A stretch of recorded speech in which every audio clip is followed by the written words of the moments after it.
हरे कृष्ण। आप सबका स्वागत है श्री कृष्ण के आगे सेशन में। भगवान का कीर्तन करिए। राधा माधव कुंज बिहारी जय राधा कुंज बिहारी राधा माधव कुंज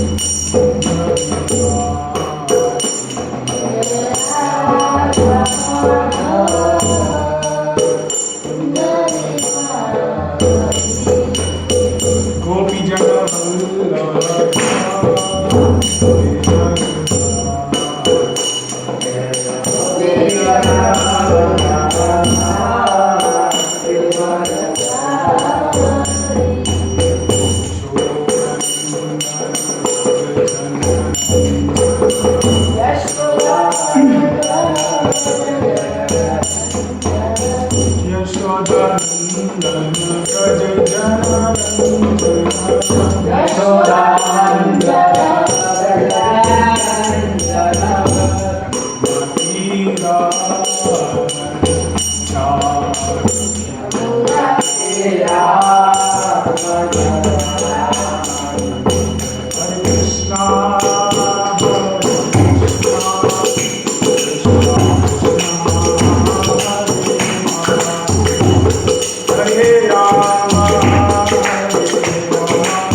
हरे कृष्ण।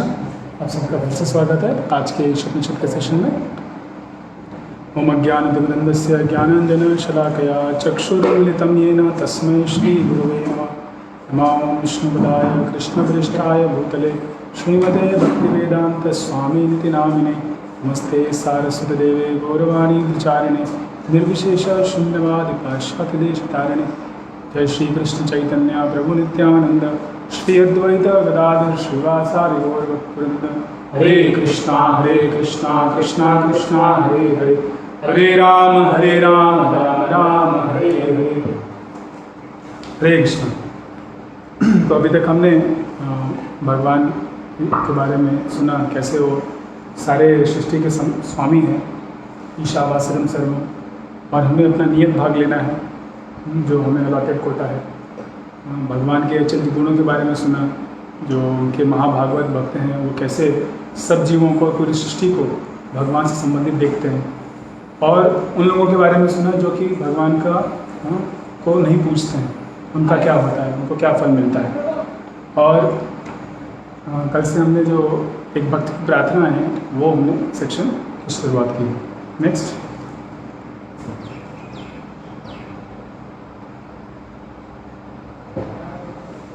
तो 15 से 18 में ये एक भक्ति प्रार्थनाएं हैं, उनके बारे में बताया जाएगा।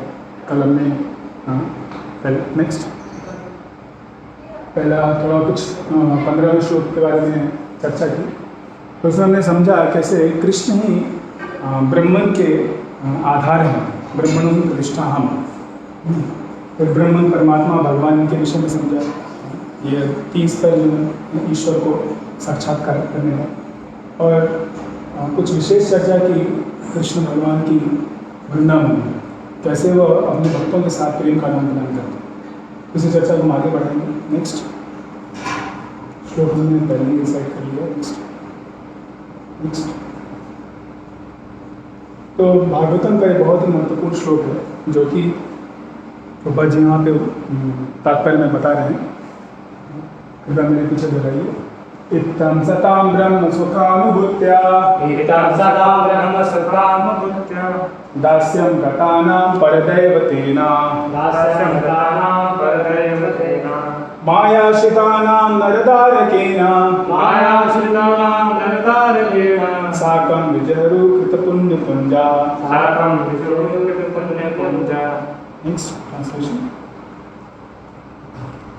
तो भगवान पर्सनैलिटी गॉड है जिनको कि एक निर्विशेष ब्रह्म के रूप में ज्ञानी लोग समझते हैं, जानते हैं, जो कि परमात्मा के रूप में या परम भगवान के रूप में भक्तों के द्वारा उनकी सेवा की जाती है दास के भाव में। नेक्स्ट, और जिनको कि एक आम इंसान समझते हैं, जो इस जगत के लोग हैं, वो क्या कर रहे हैं, अपने ग्वाल बालों के साथ खेल रहे हैं। और ग्वाल बालों को यह अवसर कैसे मिला है?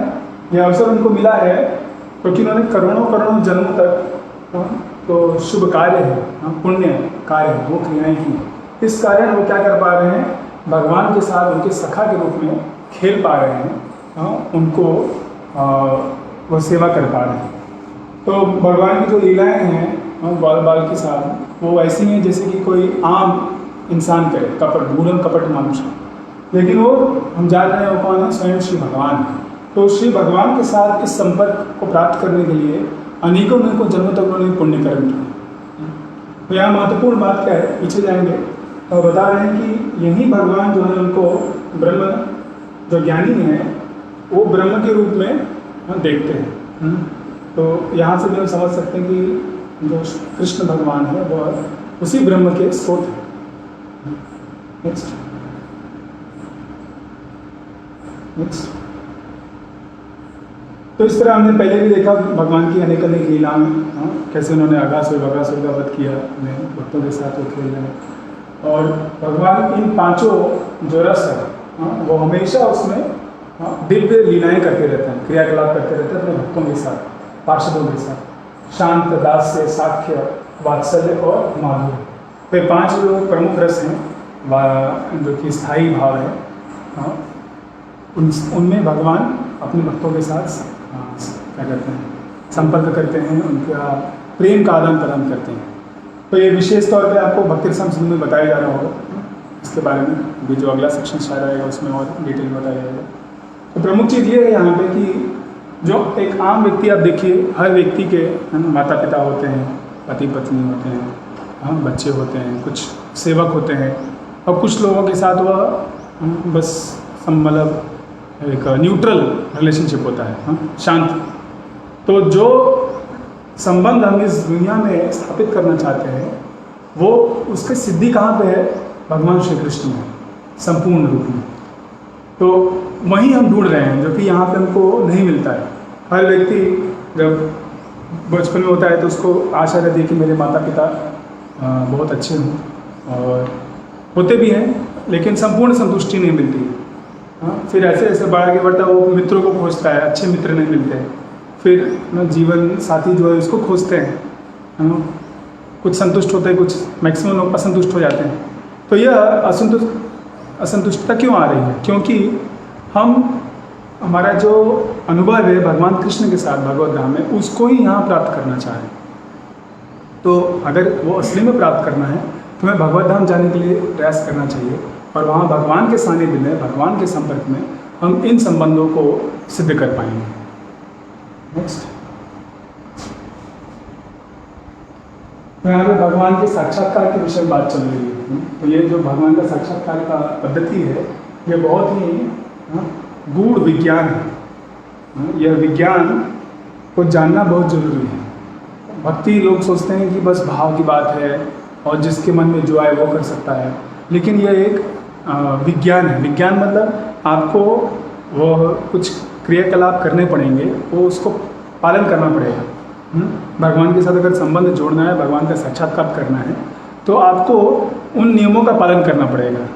जैसे अगर आपको खाना खाना है, खाना खाने के लिए क्या करना होगा? बनाने वाले का मान लो बन गया है, हाथ से नहीं भी उठाते, चम्मच से उठाइए, लेकिन कहाँ है? मुंह में डालना पड़ेगा, जीभ के ऊपर डालना पड़ेगा, फिर वो दांत उनको चबा चबा के फिर वो आपके पेट में भेजेगा। यह विज्ञान है। ये चाहे जो भी हो, किसी भी धर्म का व्यक्ति हो, किसी भी देश का व्यक्ति हो, बहुत बुद्धिमान व्यक्ति हो, प्राइम मिनिस्टर हो या चपरासी हो, हर व्यक्ति क्या करेगा? ऐसे ही खाएगा। सिर्फ अपवाद कौन है? जिनका तबीयत खराब है, तब उनको वो वीन से देना पड़ता है ना, डॉक्टर लोग को देते हैं ना, हॉस्पिटल में जाएंगे तो वहाँ से आपको ड्रिप चढ़ाते हैं। वरना आम आदमी क्या है, उसको खाना कहाँ से मिलता है? उसको मुँह से स्वीकार करना पड़ेगा। तो भगवान को साक्षात्कार करना है तो यह भी विज्ञान है। उसकी कुछ नियम कानून है, वो आपको पालन करना पड़ेगा, तभी आपको वह साक्षात्कार मिलेगा। तो अगर आप ब्रह्म का साक्षात्कार चाहते हैं तो भी पालन करना पड़ेगा, परमात्मा का चाहते हैं तो भी पालन करना पड़ेगा, और भगवान का चाहते हैं तो भी पालन करना पड़ेगा। तो जितना इस दुनिया में देखिए, अगर कुछ भी आपको बड़ा चीज़ पाना है तो काफ़ी मेहनत करनी पड़ती है। बड़े बड़े इंजीनियरिंग एग्ज़ाम होते हैं, ये मेडिकल के एग्ज़ाम होते हैं, IAS बनना होता है, PCS बनना होता है, तो बहुत मेहनत करनी पड़ती है, सारे एग्ज़ाम सारी परीक्षाएं देनी पड़ती हैं। तो ईशोपनिषद हमको इसी परीक्षा में तैयार कर रहा है, और ये सबसे महत्वपूर्ण कार्य भी है कि भगवान से प्रार्थना करना, भगवान को जानना कि हम ब्रह्म परमात्मा नहीं, सीधे श्री भगवान का हम पूजा कर रहे हैं, और उनसे निवेदन कर रहे हैं कि कृपया हमको आप दर्शन दीजिए, कृपया हमें अपना साक्षात्कार करने का मौका दीजिए। तो जो सांख्य योगी होते हैं वो क्या करते हैं, सिर्फ 24 गुण जो हैं, 24 तत्व जो हैं पूरे भौतिक जगत के, उनको ही वो गणना करते रहते हैं। भूमि, अपो, अनलो, वायु, खम, मनो, बुद्धि, ऐसे गणना करते हैं। तो ये टोटल 24 तत्वों में इसका निरूपण किया गया है। जब श्रीमद् भागवतम का 33 स्कंद पढ़ेंगे तो वहाँ पे द्वितीय स्कंद में भी, तृतीय स्कंद में भी सांख्य योग आएगा। भगवान कपिल देव अपनी माता देवहूति को यह ज्ञान दे रहे हैं। तो जो भौतिकवादी सांख्य योगी होते हैं वो भगवान को नहीं मानते। कपिल देव ने दिया था वो आध्यात्मिक सांख्य है, उसमें भगवान की भक्ति के विषय में चर्चा है। लेकिन एक और कपिल हुए थे जो कि देवहूति पुत्र नहीं है, उनको नास्तिक कपिल कहा गया है। तो उन्होंने 24 तत्वों का निरूपण किया, लेकिन उसमें बस वहीं पे वो रुक गए, उसके परे नहीं गए। ये 24 तत्वों को ही उन्होंने निरूपण किया है। तो उससे क्या हो गया, भगवान का कुछ नामो निशान नहीं है उनके दर्शन में। तो जब षट दर्शन आप पढ़ाया जाएगा तो उसमें ये सांख्य योग के बारे में, ये सांख्य दर्शन के बारे में रहेगा। तो जो सांख्य योग भगवान कपिल ने दिया वो भिन्न है उस सांख्य दर्शन से, जिसमें सिर्फ भौतिक तत्वों का निरूपण किया गया। तो ऐसे योगी लोग क्या करते हैं, वो बस देखते रहते हैं ये भगवान है कि नहीं है, और वो भगवान को तो ऐसे मानते भी नहीं, और सिर्फ तत्वों को 24 अलग अलग कैटेगरी में डाल करके उसको एनालाइज करते रहते हैं, परीक्षण करते रहते हैं। तो इस तरह से वो बहुत कम उनके पास जानकारी है भगवान के विषय में, पुरुष के विषय में, कि हमें उनको सेवा करना है, वो हमारे साथ उनका संबंध है, वो सब उनको कुछ ज्ञान नहीं। तो कभी भी भगवान शिव भगवान को नहीं जान सकते, बहुत होगा तो ब्रह्म ज्योति तक पहुंच सकते हैं। नेक्स्ट, फिर जो यह निर्विशेषवादी हैं वह भी ट्रांसजेंडरिस्ट हैं, वो भी आध्यात्मिक हैं, लेकिन वह सिर्फ ब्रह्म ज्योति तक रुक जाते हैं, उनका आगे बढ़ नहीं पाते, क्योंकि वो जो ब्रह्म ज्योति का दिव्य प्रकाश है उससे ही वो मोह में पड़ जाते हैं, उस वहीं पे वो रुक जाते हैं, उसके आगे भी जाने का सामर्थ्य भी नहीं है और जाना भी नहीं चाहते। वो सोचते हैं कि अभी मैं भगवान में विलीन हो गया, बस अब मेरा सिद्धि हो गई, लेकिन वहाँ से फिर उनको वापस इस भौतिक जगत जाना पड़ता है, क्योंकि वह स्थिति क्या है, वो नैसर्गिक नहीं है। जीवात्मा जो है कितने देर तक कुछ कार्य नहीं करेगा। आपको एक कमरे में बंद कर दिया जाए, हाँ, और वहाँ पे करोड़ों करोड़ों रुपए रख दिए जाए, हाँ ठीक है, आप कब तक रहेंगे वहाँ? एक दिन, 2 दिन, एक हफ्ते में आप दरवाजा तोड़ कर बाहर आएंगे। तो ऐसे ही इनके साथ होता है, वहाँ पे वो जाते हैं, कुछ समय तक रहते हैं, हाँ, और उसके बाद फिर जब उनको कुछ कार्य करने का मन करता है, संबंधों का आदान प्रदान करना होता है, तो उनको भगवान के विषय में तो पता नहीं, तो इसलिए वो आध्यात्मिक लोक में जाकर के, वैकुंठ लोक में जाके वापस इस भौतिक लोक में आ जाते हैं, भौतिक ब्रह्मांड में आ जाते हैं। तो अगर हमें परम सत्य को दर्शन करना है पूरी तरह से, तो हमें इस 24 गुणों से बने हुए ब्रह्मांड को और ब्रह्म ज्योति दोनों को भेद के आगे जाना है, तभी हम परम सत्य का पूर्ण संपूर्ण दर्शन कर पाएंगे। अभी हमको जो भक्ति कर रहे हैं, हमें विग्रह का दर्शन हो रहा है, लेकिन वो संपूर्ण आदान प्रदान नहीं हो रहा, तो संपूर्ण आदान प्रदान के लिए हमें भगवत धाम ही जाना पड़ेगा, और वहीं पे हम भगवान के साथ हमारा शाश्वत संबंध है वो बताया जाएगा, और उस तरह हम वहाँ पे सेवा कर पाएंगे। कोई भगवान का दास है, कोई भगवान का मित्र है, कोई भगवान का पिता है, वो सब वहाँ पे आपको संबंधों के बारे में पता चलेगा, और फिर आप उस संबंध में भगवान की सेवा कर सकते हो उस रूप में। तो यह हमको ही चेष्टा करनी है, ये प्राप्त करनी है।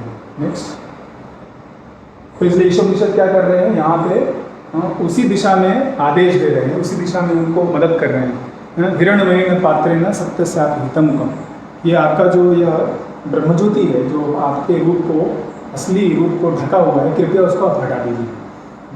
तो हम प्रार्थना कर रहे हैं भगवान से कि इस आँख को जो दुनिया देने वाला यह बड़ा ही ब्रह्मज्योति है, उसको आप कृपया करके हटा दीजिए, तब मैं आपका दर्शन कर पाऊँगा। वरना हम भगवान को अपने दम पे, अपने बल पे हम उनको प्राप्त नहीं कर सकते, हमें उनकी कृपा लगेगी। तो भक्ति का जो पथ है वो पथ है कृपा का। हम भक्तों की कृपा की याचना करते हैं, गुरु की कृपा की याचना करते हैं, भगवान की कृपा की याचना करते हैं, और जब वो प्रसन्न होते हैं तब हम आगे बढ़ पाएंगे। एक स्तर तक आप जा सकते हैं, आप आसक्ति तक, श्रद्धा से लेकर आसक्ति तक अपने दम पे आप जा सकते हैं, लेकिन आसक्ति से भाव, वह जो ट्रांसफ़र है वो आपका अपने से नहीं होगा। वहाँ पे आपको किसी न किसी वैष्णव का, शुद्ध भक्त का या भगवान की कृपा लगेगी, तब आप भाव भक्ति में प्रवेश कर पाएंगे, और फिर आगे जो प्रेमा भक्ति उसमें आप पहुँच पाएंगे। तो इसलिए यहाँ पे देखिए, स्वयं मनु स्वयं प्रार्थना कर रहे हैं भगवान से, कृपया अपना जो ये ब्रह्म ज्योति है उसको आप हटाइए, और अपना जो पूरा संपूर्ण ब्रह्मांड को मोहित करने वाला जो मुख है वो मुझे दर्शन दीजिए। नेक्स्ट, तो जब तक यह कवरिंग नहीं हटेगा, ब्रह्म ज्योति नहीं हटेगा, तब तक हम भगवान नहीं देख पाएंगे, उनका असली चेहरा नहीं देख पाएंगे, है ना। तो इसलिए जब तक ये नहीं होगा तब तक हम भगवान को असली में साक्षात्कार नहीं कर पाएंगे। तो सिर्फ ब्रह्म ज्योति का दर्शन होने लगा, उतने में ही संतुष्ट नहीं होना चाहिए। बहुत लोग हैं जो कि साधना करते हैं, कठोर साधना करते हैं, और ब्रह्म ज्योति का जब दर्शन होता है तो फिर वो उसके आगे जाने का प्रयास नहीं करते। हमें परम सत्य का साक्षात दर्शन करना है, उनके साथ उनकी धाम जाके उनकी सेवा करनी है, वो हमारा सिद्धि है, असली सिद्धि है। सिर्फ एक ब्रह्म ज्योति को प्राप्त कर लेना वह सिद्धि नहीं है। तो यहाँ पे एक लीला हुई थी, एक ये गोप कुमार नाम का एक व्यक्ति था जो कि इस ब्रह्मांड में था। उसने बहुत बार तपस्या की, बहुत बार अलग अलग लोकों में गया, और आखिरी में वो कृष्ण भगवान के पास पहुँचता है। तो जब पहुँचता देखिए भगवान उसको गले से लगा लेते और कहते हैं कि तुमने इतना सारा तपस्या किया, हाँ, मुझे प्राप्त करने की। और ऐसा कहते वो पूरे वहाँ पे उसका स्वागत होता है गोलोक वृंदावन में। तो यह एक व्यक्ति है जिसने कि यह कार्य किया, भाव सौभाग्य उसको प्राप्त हुआ। ये बृहद भागवतामृत में इसके बारे में पूरा डिटेल से बताया गया है। तो यह भी जब जाता है तो इसको पहले ब्रह्मज्योति का साक्षात्कार होता है, लेकिन वहाँ नहीं रुकता, वो आगे और बढ़ता है। वहाँ पे ब्रह्मज्योति में से वैष्णव का संग मिलता है और वो और आगे जाता है, वैकुंठ लोक द्वारका तक जाता है। लेकिन वहाँ जाकर के वो भगवान कृष्ण को, वृंदावन वाले कृष्ण को ढूंढ रहा था। तो भगवान ने बोला तुम वापस यहाँ धरती पे आओ और यहाँ से भक्ति करके तब तुम जा सकते हो गोलोक वृंदावन। तो इस तरह से उसने संपूर्ण सिद्धि प्राप्त की। नेक्स्ट, ब्रह्मसुत्रा में एक और बहुत महत्वपूर्ण श्लोक है जिसमें कि भगवान के ब्रह्मज्योति के बारे में बता रहे हैं। हम इसलिए ये बार बार चर्चा कर रहे हैं क्योंकि भारत में और पूरे विश्व में ये निर्विशेषवादी बहुत ज़्यादा फैले हुए हैं और वो ब्रह्म की उपासना करके आपको दूसरों को मूर्ख बनाते रहते हैं। तो हमें अच्छी तरह से जानना है शास्त्रों से कि कैसे ब्रह्मज्योति जो है भगवान की ही सही आया है, उनका ही अंग कांति है। कृपया मेरे पीछे बोलिए, यस्य प्रभा प्रभवतो जगदण्डकोटि, यस्य प्रभा प्रभवतो जगदण्डकोटि, कोटिश्वशेष वसुधादिविभूतिभिन्नं, तद्ब्रह्म निष्कलमनन्तमशेषभूतं, तद्ब्रह्म निष्कलमनन्तमशेषभूतं, गोविन्दमादिपुरुषं तमहं भजामि, गोविन्दमादिपुरुषं तमहं भजामि। तो ब्रह्म संहिता 5वें अध्याय का जो 40वां श्लोक है वहाँ पे बता रहे हैं, ब्रह्मा जी प्रार्थना कर रहे हैं। क्या कह रहे हैं कि करोड़ों करोड़ों जो ब्रह्मांड हैं उसमें अनगिनत लोक हैं, अनगिनत प्लैनेट्स हैं और उन सभी लोकों में, उन सभी प्लैनेट्स पे क्या है, वो एक दूसरे से भिन्न है। लेकिन ये सभी जो लोक हैं वह सिर्फ ब्रह्म ज्योति में स्थित हैं, सब के सब। और यह ब्रह्म ज्योति क्या है, भगवान के सुप्रीम पर्सनैलिटी का पर्सनल रेस, उनके अंग की कांति है। और इसलिए उस गोविंद को हम पूज रहे हैं, वर्शिप कर रहे हैं। तो यह आप देख सकते हैं यहाँ पे भी, अगर कोई बोले कि ब्रह्म ज्योति सबसे महान है तो आप उनको ये दिखा सकते हैं कि ब्रह्मा जी स्वयं बोल रहे हैं, जो पहले पूरे ब्रह्मांड के पहले जीव हैं वह बता रहे हैं। नेक्स्ट, तो आखिरी में वह व्यक्ति जिसको कि कोई ज्ञान नहीं है भगवान के परम सत्य के बारे में, तो वह ब्रह्म इम्पर्सन ब्रह्म ज्योति के बारे में जानेगा, वो से साक्षात्कार कर पाएगा। अगर भगवान के विषय में थोड़ा भी जानकारी उसको होता है तो वो परमात्मा साक्षात्कार कर पाएगा। और आगे बढ़ने पे ये दोनों जो है, परमात्मा और ब्रह्मन, दोनों के दोनों क्या हैं, वो आंशिक रूप से भगवान को साक्षात्कार करने के बराबर है। जैसे हमने कई बार बताया कि ये सूर्य, तो सूर्य की किरणें, सूर्य की रोशनी और सूर्य का जो वह लोक है ना, जो गोला दिखता है, प्लैनेट दिखता है, इनके बारे में जानेंगे तो क्या है, वो आंशिक रूप से जानना है। असली में क्या है, वह सूर्य भगवान स्वयं है। तो जब तक उनको नहीं जानेंगे आप, तब तक संपूर्ण रूप से नहीं जानेंगे। और उनको अगर आप जानेंगे तो बाकी दोनों अपने आप जान लेंगे, उसमें मिला हुआ है, निहित है यह साक्षात्कार। नेक्स्ट, तो ब्रह्म ज्योति परमात्मा, ठीक है। फिर जब आप आगे बढ़ेंगे तो भगवान के रूप में क्या करना है, पहले मैंने दिखाया था, इसे रिपीट करना है। तो यहाँ देखिए ये सारे ब्रह्मांड जो हैं, ये सब के सब और सारे लोग, ये पूरा क्या है, ब्रह्म ज्योति में ही स्थित है। ये पूरा ब्रह्म ज्योति में है और ब्रह्म ज्योति के कारण ही है इसका सृष्टि हो रहा है। भगवान उसको माया के ऊपर दृष्टिपात करके छोड़ देते हैं, फिर वो बाकी सब सृष्टि वो हो जाती है उनकी बस इच्छा से। तो यह महाविष्णु है, लेकिन वही महाविष्णु जो है वो एक अंश के अंश हैं जिनके भगवान श्री कृष्ण जो गोलोक धाम में रहते हैं, वैकुंठ धाम में रहते हैं। नेक्स्ट, तो जो व्यक्ति भगवान कृष्ण को जानेगा संपूर्ण रूप से, फुल पोटेंशियल, पहले हमने बताया कि किसी को कुछ भी पता नहीं भगवान की शक्तियों के बारे में, तो वो ब्रह्म ज्योति को जानता है। थोड़ा बहुत जान जाता है तो परमात्मा को जानेगा, और जब पूरे रूप संपूर्ण रूप से जानेगा तो क्या होगा, वह भगवान को जानेगा कि वासुदेव सर्वमिति। यह व्यक्ति जान जाए कि भगवान श्री कृष्ण वासुदेव ही सब कुछ है, ब्रह्म है, परमात्मा है, भगवान है, सब कुछ है। तो इस तरह कृष्ण कौन है, वो भगवान है, वो एक तरह से जड़ हैं पूरे सृष्टि के, और ब्रह्म ज्योति और परमात्मा क्या है, उनके अलग अलग टहनियाँ हैं। तो सब कुछ जो दिख रहा है और जो नहीं दिख रहा है सब भगवान से आया है। तो अगर आप भगवान के साथ आपका संबंध जुड़ जा रहा है तो आपको बाकी सब से अलग अलग कुछ संबंध जोड़ने की जरूरत नहीं है, अलग से साक्षात्कार करने की जरूरत नहीं है। एक भक्त जो है जैसे जैसे वो साधना करता है वैसे वैसे अपने आप उसको ब्रह्मज्योति का साक्षात्कार और परमात्मा का साक्षात्कार होने लगता है, क्योंकि वह सीधे भगवान से उसका सीधे संपर्क है। यह आरूकृच्छेन परम पदम ततः, जो मेहनत वाला कार्य है ब्रह्मज्योति को उपासना करना, उससे वो बच जाता है। गीता में भी 12वें अध्याय में आएगा, अर्जुन पूछते हैं क्या, सीधे सीधे पूछते हैं कृष्ण से कि आपके साकार रूप का पूजा करना जरूरी है, अच्छा है, ज़्यादा महत्वपूर्ण है, या आपके निराकार रूप का। हाँ, तो क्लेशो अधिक तरस्ते साम, भगवान बताते हैं कि एक क्लेश होता है उस व्यक्ति को जो भी निराकार रूप का पूजन करता है। तो सबसे आसान है कि आप भगवान के साथ संपर्क बनाइए उनके भक्तों के द्वारा और उनकी भक्ति करिए, तो बाकी सब आपका कार्य हो जाएगा। चैतन्य चेतामृत श्लोक आता है, मैं 1-2 बार बताया हूँ कि श्रद्धा श्रद्धे विश्वास है सुदृढ़ निश्चय।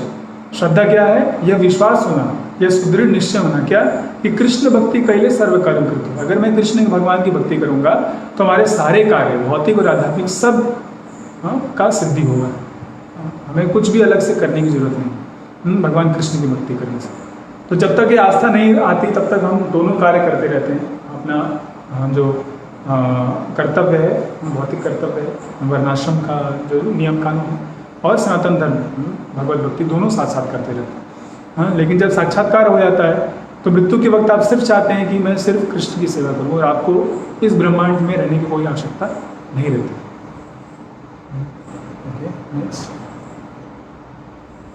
तो भगवद्गीता 6वें अध्याय 46वें और 27वें श्लोक में कृष्ण भगवान बता रहे हैं कैसे जो एक फिलोसफर है, जो दर्शन शास्त्री है, वह एक आम कर्मी से जो कि मेहनत करता है उससे बेहतर होता है, और उससे बेहतर होता है एक योगी। और उन सभी योगियों में सबसे ज़्यादा महत्वपूर्ण कौन है? भक्ति योगी। श्रद्धावान बसते यो माम समय युक्त तमो, जो कि हमेशा भगवान की सेवा में लगे रहे। हाँ, या तो भगवान का नाम ले, हरे कृष्णा कृष्णा कृष्णा हरे हरे, हरे राम राम राम हरे, भगवान का नाम ले या भगवान के बारे में दूसरों को बताए, भगवान का स्मरण करे, भगवान का अर्चना से अर्चन पद्धति से सेवा करे, हाँ, या उनके लिए अलग अलग कार्य करे, उनका मित्र बन के, उनका हितैषी बन करके।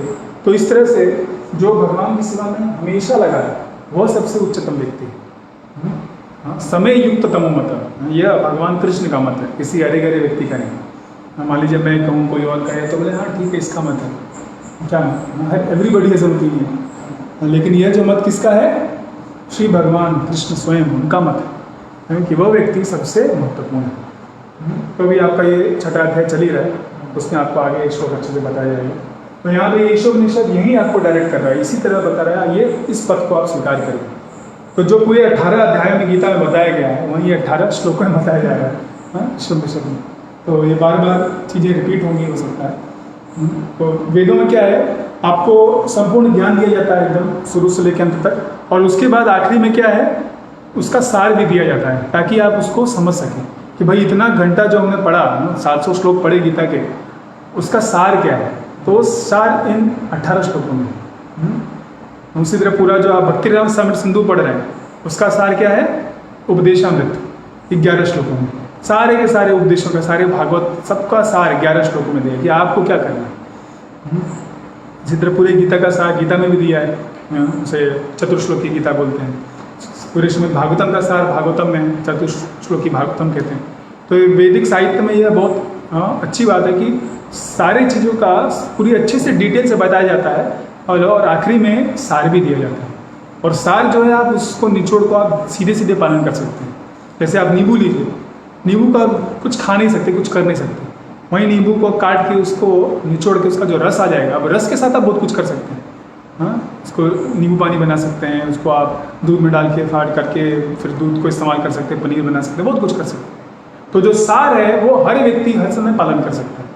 तो इसलिए जो सार बताया जा रहा है कि भक्ति योगी सबसे महत्वपूर्ण है, सबसे ऊंचा है, यह हमें स्वीकार करें और इसको हम सभी अपने जीवन में पालन कर सकते हैं।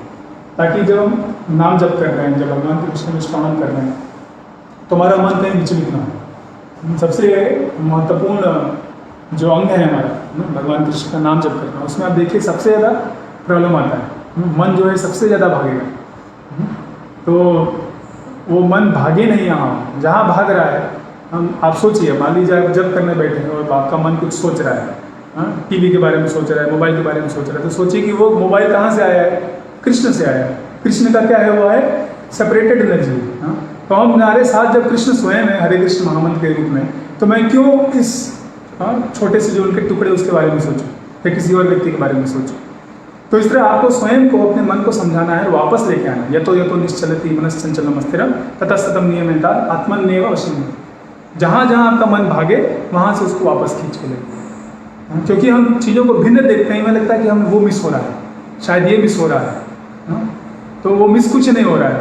अगर आप कृष्ण को सेवा कर रहे हैं, कृष्ण का नाम ले रहे हैं, उसमें एब्जॉर्ब हैं, तो बाकी कुछ भी खो नहीं रहेगा।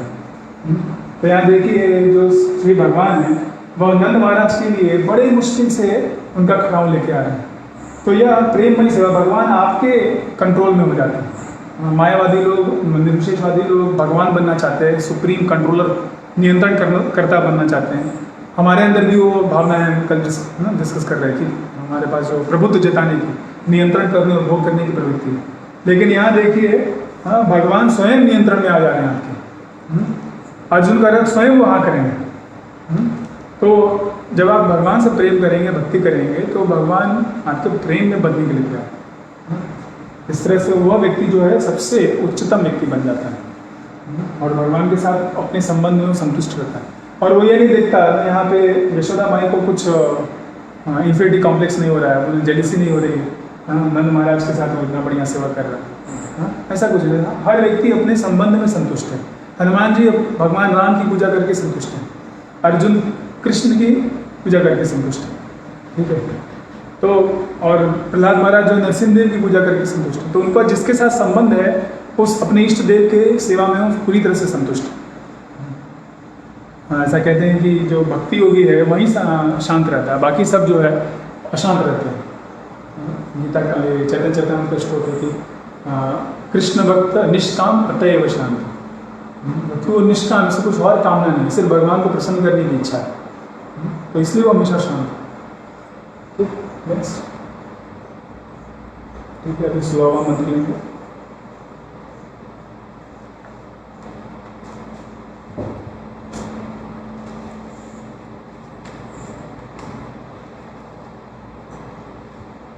कृपया अपनी पुस्तकें ले लीजिए।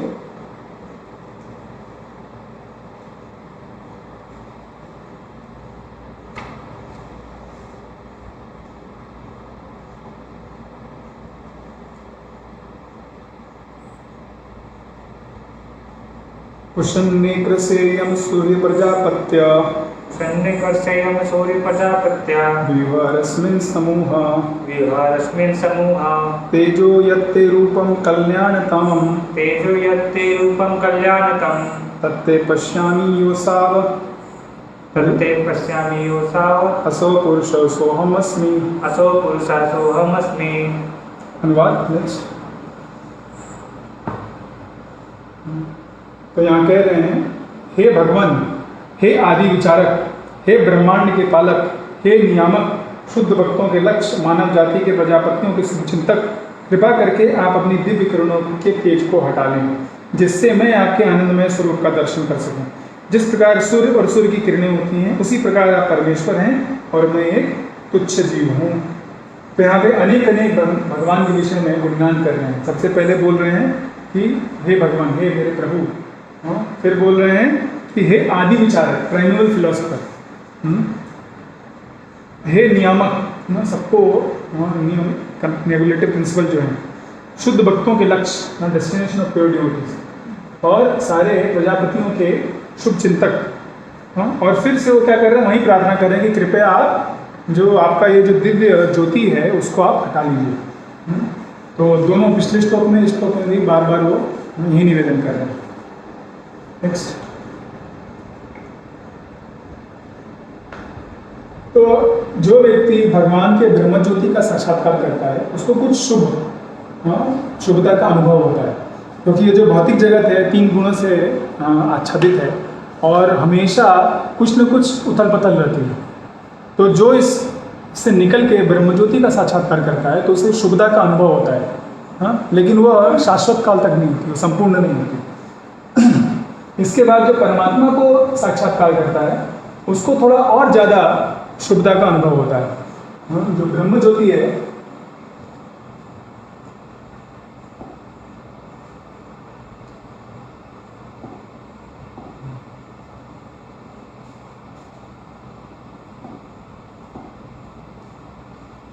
तो ब्रह्म ज्योति में सत या इटर्निटी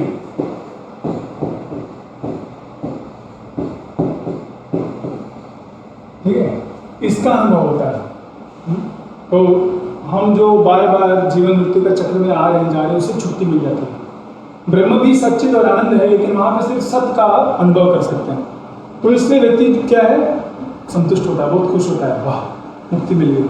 पहले के समय में क्या होता था, अगर किसी को कुछ पनिशमेंट कुछ सज़ा देनी होती थी तो राजा क्या करते थे, उसको एक कुर्सी पे बैठाते थे, बांध देते थे और सैनिकों के द्वारा पानी में, जो नदी के पानी है उसमें उसको डुबो देते थे और तब तक उसको डुबे रहते जब तक उसकी सांस बस खत्म नहीं होने वाली। जैसे ही वो मरने वाला होता तुरंत उसको क्या करते थे, बाहर निकालते, हाँ, ऐसे आदमी सांस लेता था तो वो लगता है कि हाँ अब संतुष्ट होंगे, अब सुख की प्राप्ति होगी। तो ब्रह्म ज्योति का जो सुख है वैसा ही है, हाँ, बार बार मर रहे हैं, जी रहे हैं, अलग अलग योनि में जा रहे हैं, उससे निकाल के थोड़ी देर के लिए आपको क्या किया गया, शाश्वत आनंद, शाश्वत जो ये ब्रह्म ज्योति है, जीवन है, वहाँ पे आपको रख दिया। अब वहाँ पे मरने जीने की कोई आवश्यकता नहीं। तो आप लगता है हाँ भाई, हाँ नहीं मैं संतुष्ट हूँ, लेकिन वहाँ पे वह चित्त नहीं है, वहाँ पे कुछ एक्टिविटी नहीं है और आनंद की प्राप्ति, उसको सुख मिल नहीं रहा है, परम सुख नहीं मिल रहा है, तो इसलिए वो वहाँ पे संतुष्ट होता है। लेकिन कुछ उससे इस भौतिक जगत से उसको अच्छा लगता है। इसके बाद जो है, जब परमात्मा का साक्षात्कार करता है तो चित्त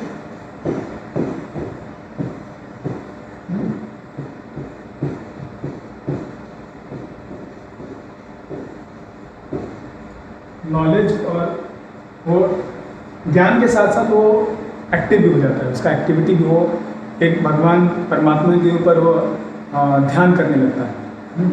तो ये दोनों चीज़ उसको अनुभव होती है, तो इसलिए इसमें जो उसका अनुभव है और ज़्यादा शुद्धता का अनुभव और बढ़ जाता है।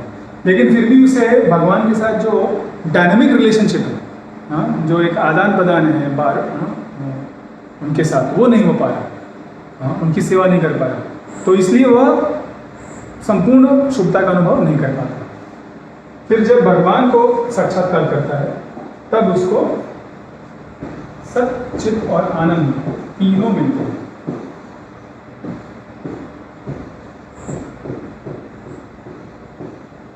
ठीक है, ये तीनों मिलते हैं। तो ये सिर्फ ब्रह्म ज्योति में होता है, जब यहाँ पे लिखते हैं, शॉर्ट में लिखते हैं ब्रह्म, ये परमात्मा और ये कृष्ण भगवान, जो भी फिर हो जाएगा। तो ये तीनों जब हो जाए तब वो आदमी संतुष्ट होता है, संपूर्ण शुद्धता का उसको अनुभव होता है।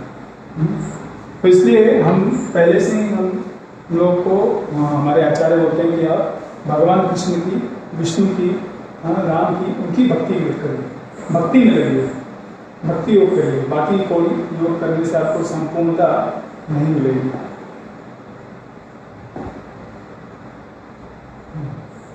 तो ब्रह्म ज्योति में उसको कुछ शुद्धता का अनुभव होता है और परमात्मा में और भी ज़्यादा। नेक्स्ट,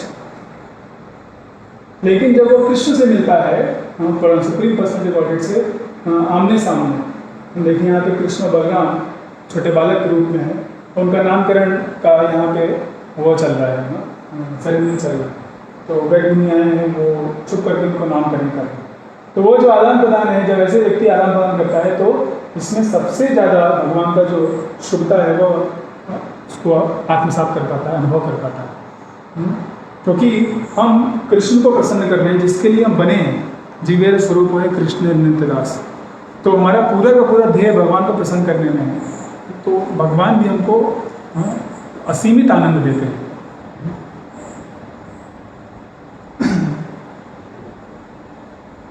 एक शास्त्र में बताया गया है, एक चीज बता देती हूँ यहाँ पर।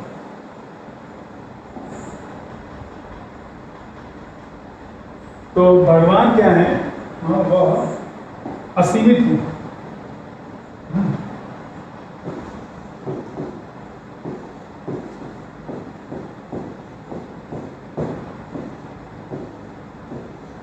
और हम क्या हैं, अनुसमान हैं।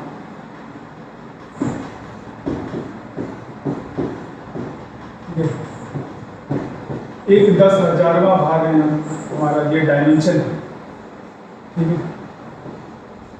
तो जब हम भगवान सिर्फ अपने लिए अगर हम सेवा कर रहे हैं, अपने लिए अपनी संतुष्टि की प्राप्ति करें, तो इतना ही आनंद मिलेगा हमको। लेकिन यही भगवान के साथ हम जोड़ दें तो असीमित प्लस इतना मिलेगा। तो इस कारण से क्या होता है, व्यक्ति जो है एकदम भाव विभोर हो जाता है, उसको अष्ट सात्विक विकार होने लगते हैं, क्योंकि वो भगवान को आप जितना प्रसन्न करेंगे उतना भगवान आपको और देते हैं। हम जितना सेवा करेंगे तो असीमित आनंद आपको प्राप्त होता है इसका। लेकिन जो बाकी लोग हैं जो परमात्मा या ब्रह्म ज्योति की उपासना करते हैं, उनको यह असीमित आनंद नहीं मिलता है।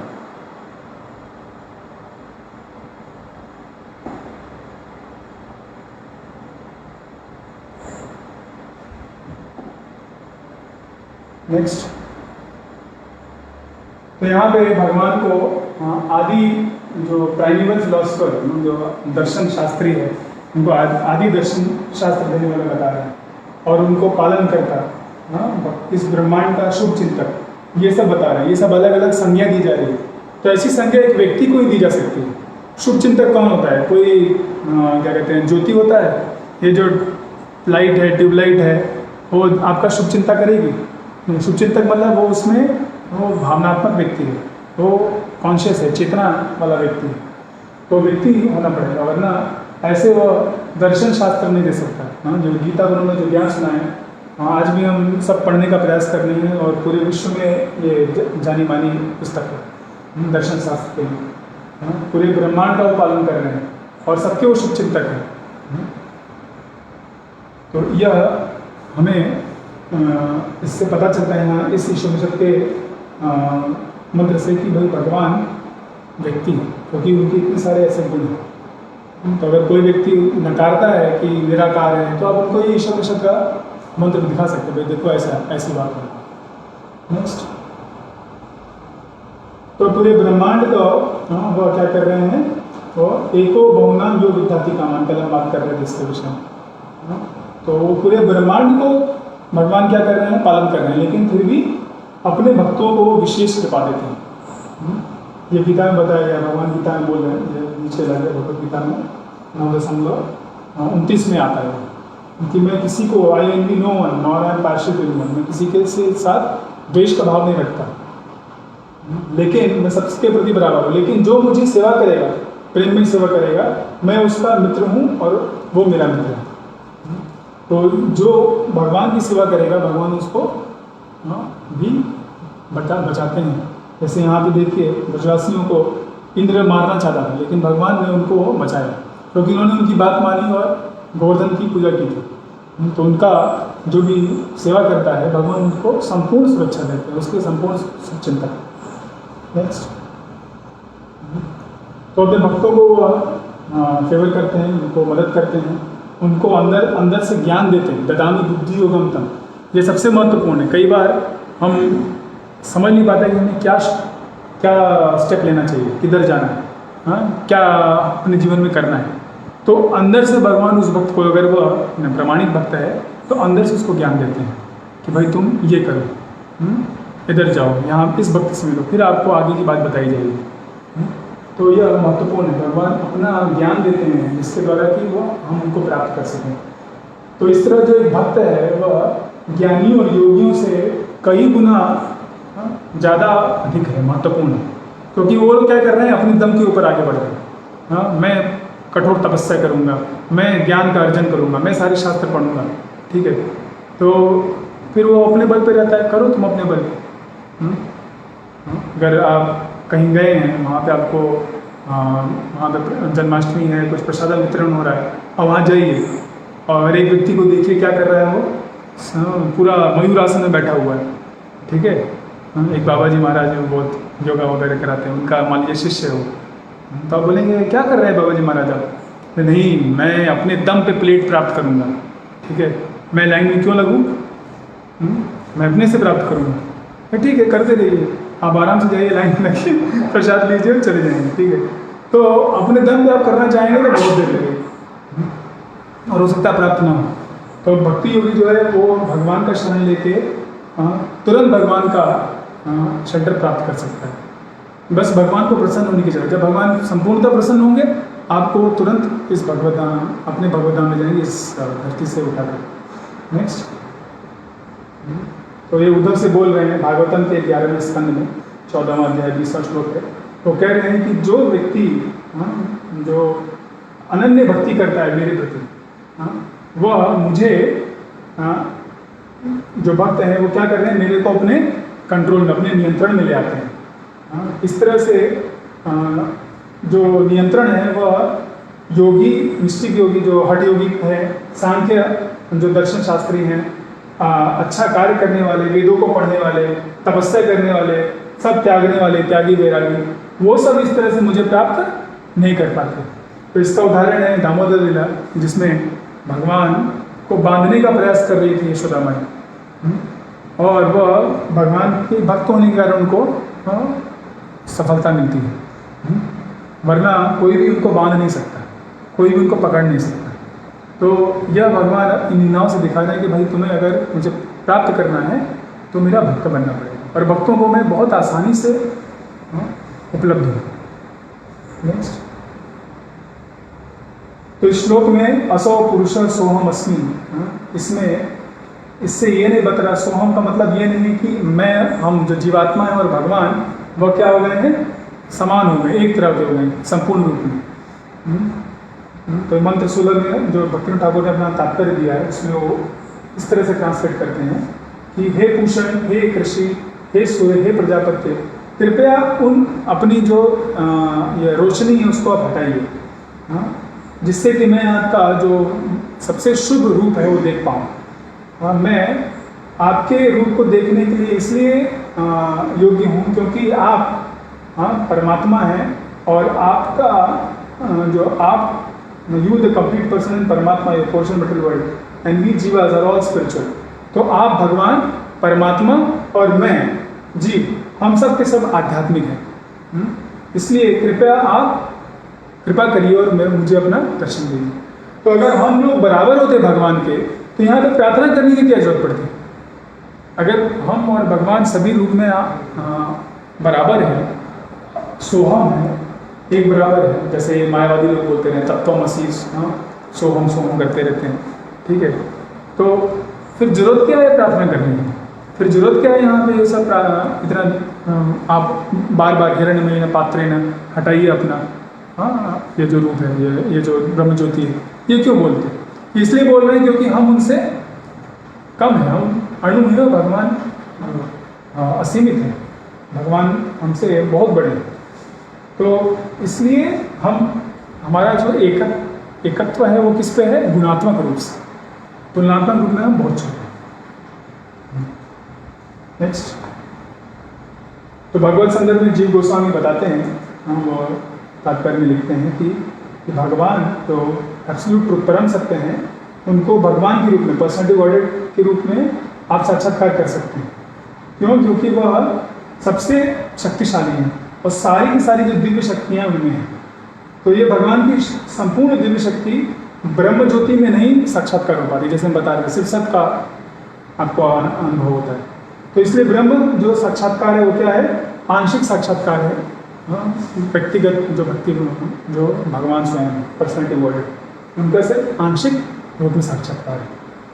तो देखिए बार बार सेम चीज़ को रिपीट कर रहे हैं, क्योंकि अलग अलग एंगल से अलग अलग तरीके से आचार्यों ने बताए हैं, ताकि कोई भी यह न रहे, जगह न रहे कि ये मायावाद या ब्रह्मवाद हमारे चेतना में इसका प्रवेश हो सके या हमारे संस्था में इसका प्रवेश हो सके। नेक्स्ट, जो भगवान के विषय में बता रहे हैं, देखिए बहुत अच्छा तरीके से समझा रहे हैं। भगवान शब्द का व्याख्या कर रहे हैं कि पहला जो भ है उसका दो मतलब है। पहला है कि वह व्यक्ति जो सबको पूरी तरह से पालन करे, मेंटेन करे, और दूसरा वो जो गार्जियन जो उनको प्रोटेक्ट करे, जो उनके बारे में सोचे और उनको आदेश दे कि उनके लिए क्या जरूरत है, क्या अच्छा है।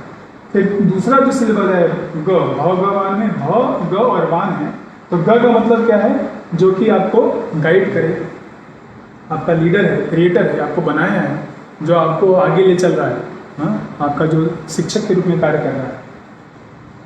और वान का मतलब है कि हर एक जो जीवात्मा है वो उनमें ही रहता है और वह भी हर जीवात्मा में रहते हैं। तो संपूर्ण ब्रह्मांड जो है देखिए किसके अंदर में है? हम भगवान के अंदर हैं और हमारे अंदर भी भगवान है। तो अंतर बहिर्वस्थित है। भगवान इतने महान है कि वो ब्रह्मांड के बाहर भी रह सकते हैं और हमारे अंदर भी रह सकते हैं। तो ये जो श्री भगवान, जो ब्रह्मेति परमात्मा भगवान के शब्द है, जो भगवान का रूप है, उस रूप के अंदर में ही संपूर्ण ब्रह्मांड है, भौतिक और आध्यात्मिक। जब यशोदा माता एक बार कृष्ण भगवान के मुख में देखती हैं तो उनको सारे ब्रह्मांड का दर्शन होता है, आध्यात्मिक और भौतिक। तो यह अचिंत्य है, हम नहीं समझ सकते, लेकिन यह हमें स्वीकार करना होगा कि भगवान के जब उनका जो रूप है उस रूप में ही हम सब अंदर हैं। जब यशोदा माई ने देखा तो उन्होंने ये भी देखा कि वो कृष्ण के मुख के अंदर देख रहे हैं, ये भी उस मुख के अंदर उनको दर्शन मिला। तो यही बात यहाँ बता रहे हैं कि सभी जीवात्माओं के अंदर में भगवान है और सभी जीवात्मा क्या है? भगवान के अंदर में, दोनों चीज। नेक्स्ट, तो इस तरह से ये जो भगवान शब्द है, यह असीमित ज्ञान, शक्ति, जो शक्तियाँ हैं, पोटेंसी है, संपदा है और बल है और इन्फ्लुएंस है, ये सब का सब उनके में है, ये बता रहा है। और इसमें जरा सा भी भौतिक कुछ भी शक्ति या भौतिकता बिल्कुल नहीं, संपूर्ण रूप से आध्यात्मिक जो भगवान शब्द बता रहा है। नेक्स्ट, तो भगवान अपने जो भक्त हैं, शुद्ध भक्त हैं, उनको मेंटेन करते हैं, उनको गाइड करते हैं भक्ति के पथ पे, और इस तरह से उनको भक्ति का जो फल है वो भी देते हैं। तो यहाँ पे जो लीला है, भगवान अर्जुन को बचाने के लिए अपना प्रण भी तोड़ने के लिए तैयार थे। भीष्म ने प्रतिज्ञा की थी कि अगर कृष्ण को अपना अस्त्र उठाना पड़ेगा, नहीं तो मैं अर्जुन को मार दूँगा। तो भगवान अपना प्रतिज्ञा तोड़ने के लिए तैयार है, अपने भक्त को बचाने के लिए, उनको भक्ति में आगे लेके चलने के लिए। बाद में इसी विष्णु पितामह को भगवत धाम भेजने के लिए स्वयं आते हैं, खुद दर्शन देते हैं। तो इस तरह से उनकी भक्ति का जो फल है वो भी भगवान ही उनको दे रहे हैं। इसलिए उनको यहाँ पे देखिए वेलविशर ऑफ हिज डिवोटीज लिखा है। नेक्स्ट,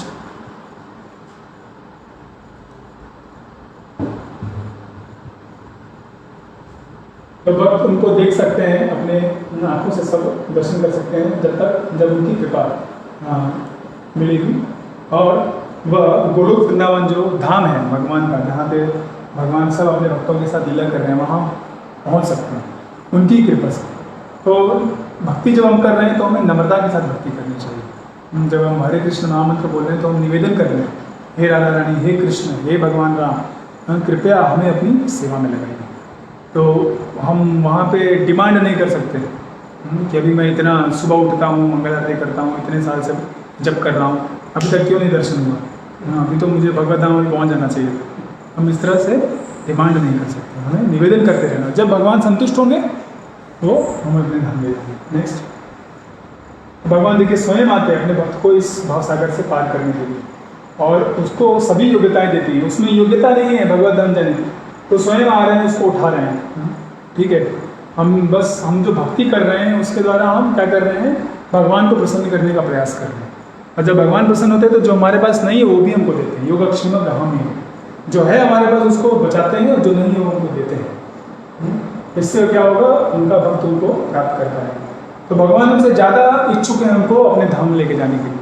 वो क्या चाहते हैं कि हम अपनी चेतना जो उसको शुद्ध करें, वो हमारे हाथ है। हमारी चेतना सिर्फ और सिर्फ भगवान की सेवा करने की हो और कुछ भोग विलास करने की नहीं हो, नियंत्रण करने की हो, तब भगवान तुरंत ले जाके जा सकते हैं।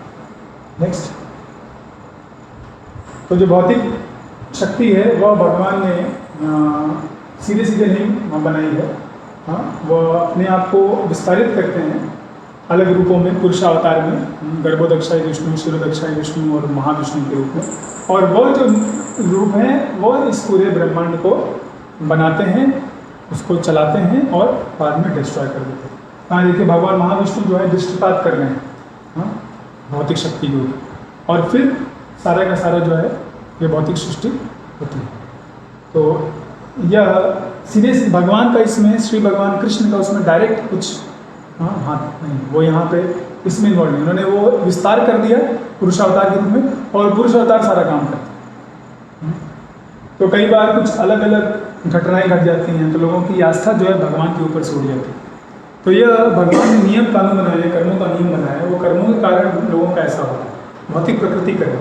लेकिन भगवान क्या चाहते हैं कि आप उनको याद करें, उनकी सेवा करें, और जब भी ऐसा कुछ हो तो आप उनको स्मरण करके उनके धाम चले जाएं, और वहाँ पे वो सब भक्ति का आदान प्रदान होगा। नेक्स्ट,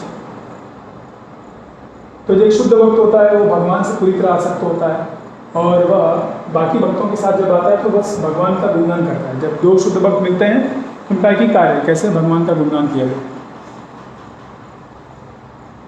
और जो नहीं है, शुद्ध भक्त नहीं है, वो कभी भी वो सिर्फ ब्रह्म परमात्मा को जान पाएंगे, वो ऐसे शुद्ध भक्तों को नहीं समझ पाएंगे। जब शुद्ध भक्तों का क्रियाकलाप है, बोले ये क्या है, निकम्मा है, बस जप करता रहता है, जाओ कुछ काम करो, कुछ समाज सेवा करो, ठीक है, कोविड में इतना सब चल रहा है, कुछ नहीं कर रहे हो, ठीक है। तो जो सबसे बड़ा कार्य है वो भक्त कर रहा है, भगवान से प्रार्थना कर रहा है, भगवान की सेवा में लगा, और उसके साथ साथ अगर ये भी कार्य कर सके समाज सेवा में तो ठीक है। लेकिन ये सिर्फ वो समाज सेवा न करे तो उसके लिए उसको क्रिटिसाइज नहीं करना चाहिए, उसका उसमें उससे खामियां नहीं निकलनी चाहिए, क्योंकि वो सबसे महत्वपूर्ण कार्य कर रहा है। सिर्फ अपनी प्रार्थना के द्वारा पूरे ब्रह्मांड का जो कर्म है वो तोड़ सकता है। प्रहलाद महाराज ने भगवान नरसिंह से प्रार्थना की कि आप सारे जीवात्माओं को भगवत धाम लेते, और वो लेके गए सिर्फ एक प्रार्थना करने से। नेक्स्ट, तो कठोपनिषद में बताया गया है कि सिर्फ वही व्यक्ति जिनको भी भगवान का कृपा मिलता है वही इनको जान पाते हैं, और यह उनको ही मिलता है जो भगवान के शुद्ध भक्त हैं। तो यहाँ पे ईश्वरनिषद में बताया जा रहा है कि कैसे हम भगवान का ये कृपा प्राप्त कर सकते हैं, और उनको रूप का दर्शन कर सकते हैं, उनके साथ उनकी लीलाओं में भाग ले सकते हैं, उनको प्रार्थना करके। नेक्स्ट, हमने आज देखा कृष्ण कैसे पांचों रसों में आदान प्रदान करते हैं, ब्रह्म परमात्मा भगवान का जो साक्षात्कार है सच्चिदानंद कैसे कैसे है वो हमने देखा। फिर भगवान ईश्वरनिषद जो है भगवान को हम बता रहे कैसे वो व्यक्ति हैं, भगवान शब्द का अर्थ देखा, और भगवान का जो अपने शुद्ध भक्तों के साथ प्रेम का आदान प्रदान है वो हमने सीखा। बहुत बहुत धन्यवाद। नेक्स्ट, श्रील प्रभुपाद की जय। हरे कृष्ण।